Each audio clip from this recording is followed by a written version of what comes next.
I'll go first on this one. All right, so let's pull back together really quick.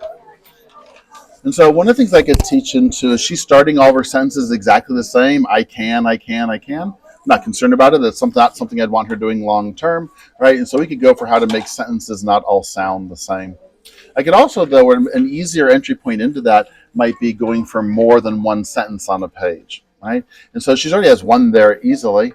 The big question here would be whether I have her go for write that one and say two more, right? Say more for a page, or whether it would be say more and write more for a page, right? But she has one sentence, so we could easily go for another sentence. We could go for the paper choice part about that.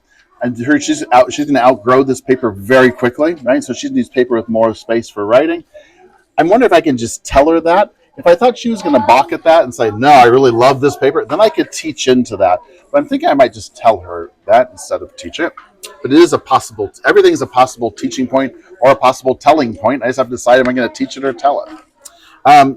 We could certainly go for illustration here, right? And so I'm wondering about, she already has pretty detailed illustrations, but we're in an illustration study. One of the first things I should be thinking about, what are my illustration goals for this unit? I'm wondering about having her start to think about her illustrations not all looking the same, meaning it's always from the same perspective, everyone's always the same size. I'm wondering about zooming in, zooming out. I'm wondering about maybe a bird's eye view of the pool. But just trying to think about what happens often is that children, every page looks the same. Everybody's always facing towards the front, right? We could show, in fact, can I see that just really quick? Yeah, pretty interesting to play soccer side by side with somebody like this, as opposed to profile might be a nice one to go for. Okay. What else were you thinking about teaching? I just took, again, all the easy ones. Other possible teaching points? I'm happy to, that gives us a big enough range. I'm happy to go for any of those. Preference on what we go for? We can talk about how I would narrow down to that. But I'm tempted to go, well, let's do this. If it doesn't matter, there's two that I'd be really wanting to think about here. One would be how to compose more language for a page. I'm thinking she's going to be able to do that pretty easily, but I'd be really interested in her composing more, and we can think about whether she's going to write that also.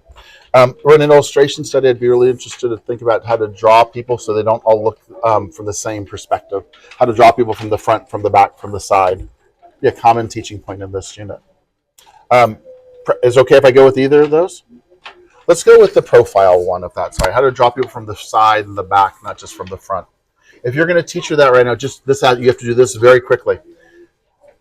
15 seconds, because you have to be able to pull something from your conferring kit quickly. If you have to start flipping, it won't work. 15 seconds, which mentor would you pull out right now? If you're going to, would you use published writing, your own writing, student writing? I'm not even going to ask you which exact book you would use, right? But would you use published, your own, or student? 15 seconds, tell somebody, what would you pull out of your conferring kit right now? I can't go right to her book. I have to show somebody else is going to do it.